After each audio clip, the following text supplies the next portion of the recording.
sweet traps that an entire generation has fallen into. More and more often, doctors, nutritionists, and researchers are sounding the alarm. The habit of consuming fast carbohydrates has become one of the most dangerous habits of our time. Just 100 years ago, such behavior was considered a luxury. White bread, sugar, sweets were rare.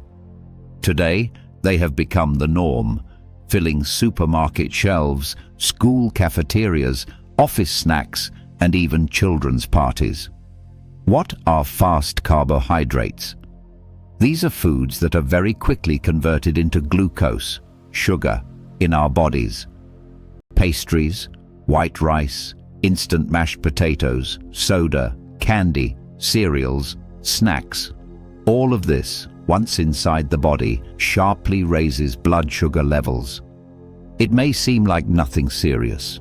You eat, you feel full, you move on. But it's not that simple.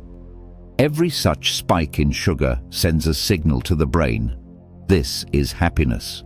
In response, dopamine, the pleasure hormone, is released. And this is where dependency begins. The more often we feed the body this sweet reward, the more it demands it. It's like a wheel. The faster it spins, the harder it is to step off. And if earlier such products were rare, today they surround us everywhere. The past decades have shown the scale of the problem is growing. People have not only become heavier, they have become weaker. Weaker in the heart, blood vessels, muscles, and most importantly, weaker in attention, willpower, and inner core. An organism that constantly lives on sugar swings gradually stops being resilient. It ages faster, copes worse with stress, gets sick more often, gets tired faster. And, what is even more alarming, we begin to pass this weakness on to our children. From infancy, a child is accustomed to a sweet taste, and therefore to dependency. And then we wonder why they cannot concentrate, why they become irritable, why they struggle to absorb material. All of these phenomena are not accidental. This is a direct consequence of the physiological overload that our civilization has led us into. And the further it goes, the worse it becomes, because the body needs real food, slow, nourishing, deep, not a quick spike followed by a sharp crash. The same is true for the mind, but more on that later. But before moving on to other aspects, let's stay a little longer in this seemingly familiar topic. Because behind the phrase, "sugar is harmful," lies something much deeper. It's not only about weight or diabetes. It's about how the person themselves is changing. Not only the body, but the psyche. When the body becomes accustomed to instant gratification, it forgets how to wait. It forgets how to endure, to think, to accumulate effort. It becomes impatient. It may seem like a small thing, but in reality, it is a massive shift in the structure of personality. If a person constantly lives in the mode of ate quickly, got full quickly, hungry again, this penetrates their thinking, their behavior, their habits. They get used to short routes, to instant pleasures. The idea that everything must be here and now. This is no longer about food, it is about a way of life. This is where subtle but deep shifts begin, because the body and the psyche are one. Nutrition affects hormones. Hormones affect mood, attention, thinking, willpower. A person stuck in the rhythm of fast carbohydrates begins to lose the ability for sustained effort. They cope worse with long tasks. It becomes harder for them to concentrate. They want everything to be simple, clear, pleasant, and without strain. And this is no longer just an individual problem. It is a characteristic of the era. This is exactly how, from such simple things, not only personal degradation begins, but cultural degradation as well. And now, quietly, step by step, we can begin to speak about something greater. Because it turns out that nutrition is not only physical, nutrition is also mental. Just as the body needs food to live, our consciousness needs information. We feed on it from childhood, through fairy tales, stories, lessons, books. When information was scarce, people hunted for knowledge. They read greedily, copied books by hand, memorized, and passed wisdom from mouth to mouth. Every fragment of meaning was valuable, and for it, a person was ready to work, to think, to wait. But in the 21st century, an explosion occurred. Technological, informational. We opened Pandora's boxes. The internet, social networks, messengers, news feeds. Information is no longer scarce, it is an avalanche. We live in an era of endless data flow, where literally everything is available within seconds. And it would seem that this should have become a golden age of knowledge. After all, access exists. There are books, lectures, courses, archives. Everything is in your pocket. It would seem that humanity should have become smarter. But something else happened. Just as with food, a breakdown occurred. People stopped wanting to digest. It became enough to simply swallow. Short videos, headlines instead of articles, memes instead of thought. Fast, without effort. Information began to resemble fast food. Bright, tempting, but empty inside. And again, the same effect. Satisfaction comes instantly, but it is deceptive.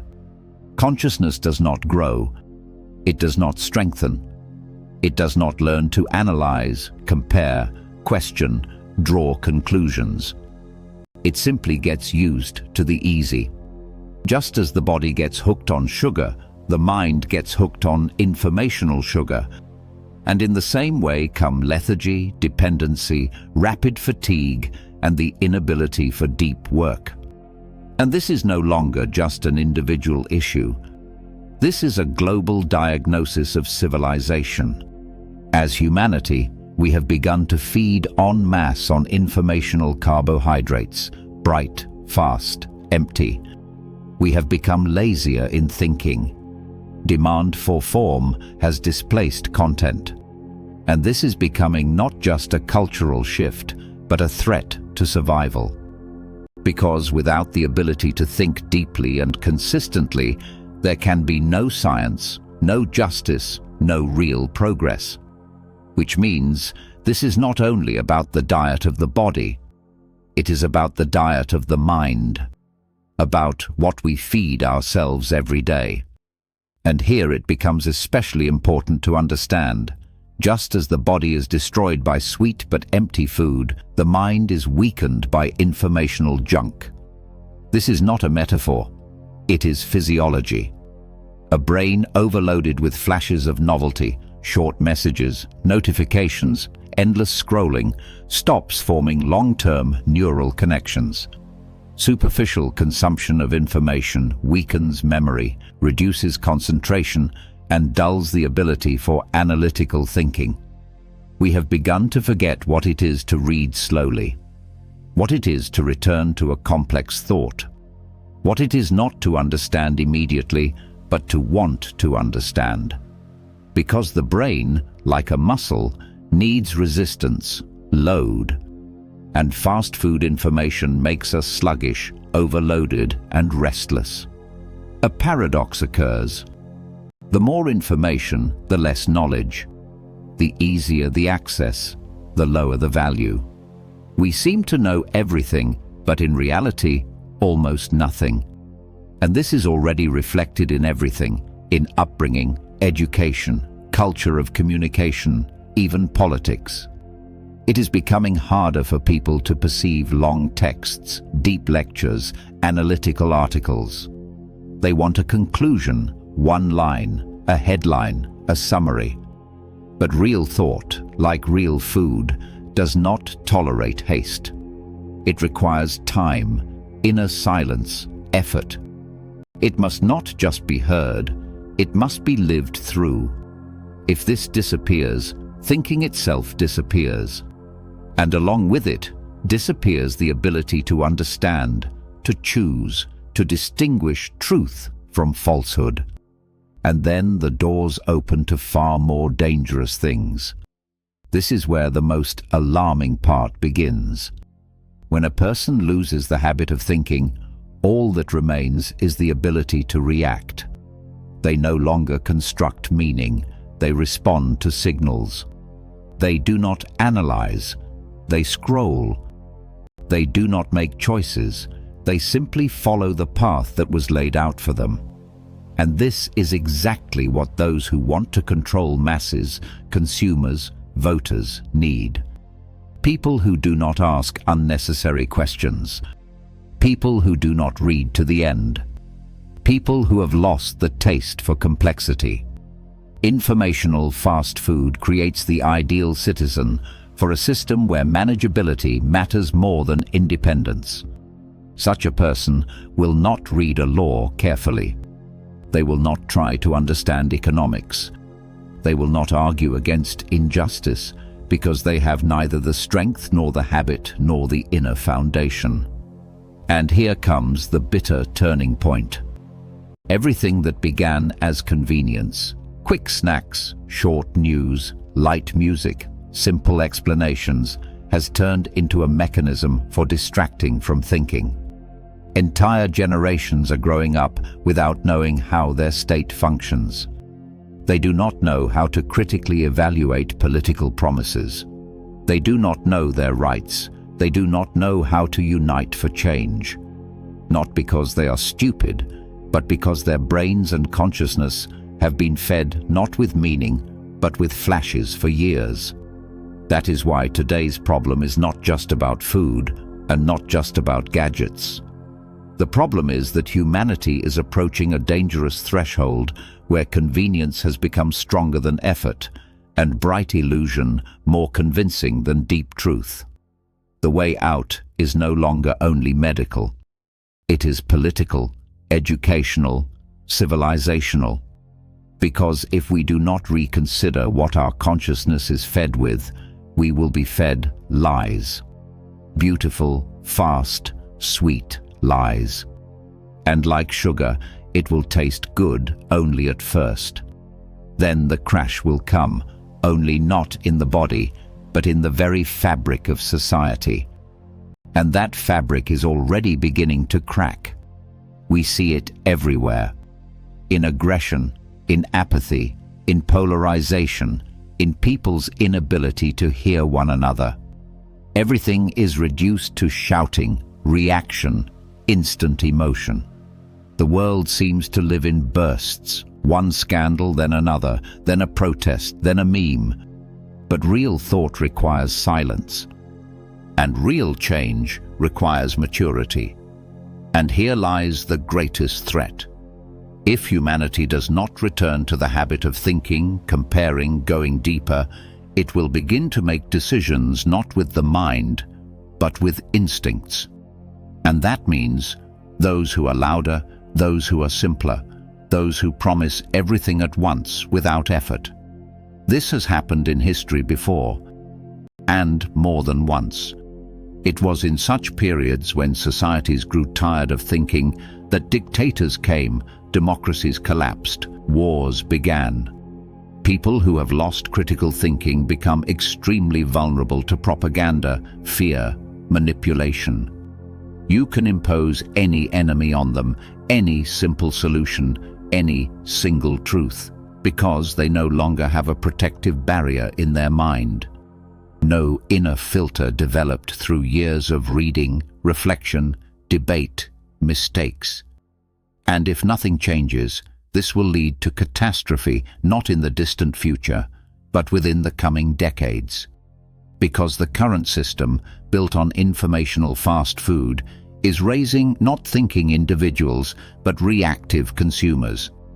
And a weak society is easy to control. It does not need to be convinced. It only needs to be promised. But right here, a chance appears. If we realize how deeply this problem penetrates, everything can be changed. Because fast food consciousness is not a sentence. If society begins to be built on something else, on depth, on transparency, on honest information, on respect for the human mind, then a force will begin to awaken that cannot be stopped. But for this, one thing is needed: to admit that we are degrading, and to understand, not because we are bad, but because the system feeds us what is convenient for it. And that means we must change not only the diet. We must change the kitchen itself, the entire infrastructure of consciousness on which modern society stands. It is not enough to replace one bun with another. We must rebuild the very principle: how we cultivate thinking, how we transmit knowledge, how we form a citizen. Because if the kitchen of society continues to serve tastes instead of values, the future will go rancid. We will stop distinguishing imitation from truth, convenient lies from difficult but honest reality. We will become easily controlled, endlessly hungry, but never satisfied. Therefore, this is not about rejecting technology or returning to the past. This is about growing up, about stopping to live as if the brain were a stomach, and beginning to build a system where every person is not a consumer but a bearer of meaning, where information is not a commodity but a tool for growth, where thinking is not a privilege but the highest form of freedom. As long as we live in a world of fast carbohydrates for the body and for the mind, we will remain tired, capricious, dependent, and controllable. But if one day society understands that saturation is not equal to development, a new era will begin. Slow, but real. An era of deep taste for life. An era of mature thinking. And then we may, perhaps for the first time in a long time, truly begin to grow. Not in numbers, not in data processing speed, not in the number of likes or megabytes per second, but in the depth of human essence, in that for which it is worth living at all, because meaning is never instant. It does not pop out of a notification window and does not fit into a short video. Meaning must be grown like a tree. It requires soil, silence, patience, and light. The light of inner effort. If we change the nutrition of the mind, we will change the very fabric of civilization. We will stop being a herd fed with bright labels and become a society capable of distinguishing form from essence, emptiness from depth. And that means our path forward is not acceleration. It is slowing down. It is a return to complexity, to reading, to thinking, to inner work. Not for fashion, not for retro romanticism, but for the sake of saving the most important thing we have, the ability to be human. Because only where thought still lives can freedom be born. Without thinking, there can be no freedom. Dear friends, if this video truly left a thought within you, if even for a moment during watching you felt that conversations like these are still deeply necessary for people, help this project not disappear within the endless flow of empty and superficial content. Your subscription, like, and especially your comment are not just a formality for YouTube. They are a sign that people still need deep ideas, honest conversation, and a genuine attempt to understand the world a little more deeply than modern life usually allows. Write what you felt while watching, what you agreed with, what you would argue against, what thoughts appeared in your own mind. Because it is precisely from these living responses that a true space for reflection is gradually born, a space that is becoming rarer and rarer in the modern world. And if you feel that these ideas may matter not only to you, share this video with your family, your friends, or anyone who may also need this kind of conversation right now. Perhaps it is through such small steps that the return of genuine thought, real dialogue, and deeper human connection truly begins. This was Vladislav Abramov. Until next time.